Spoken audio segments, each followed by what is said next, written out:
اللهم إني أعوذ بعلمك من جهلي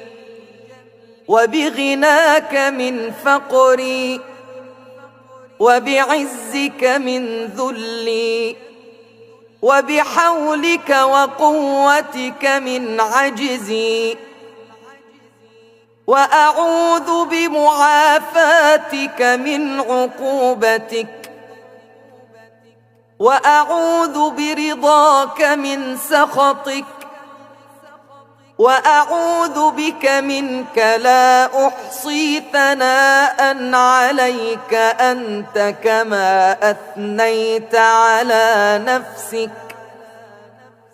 اللهم صل على أشرف موجود وأفضل مولود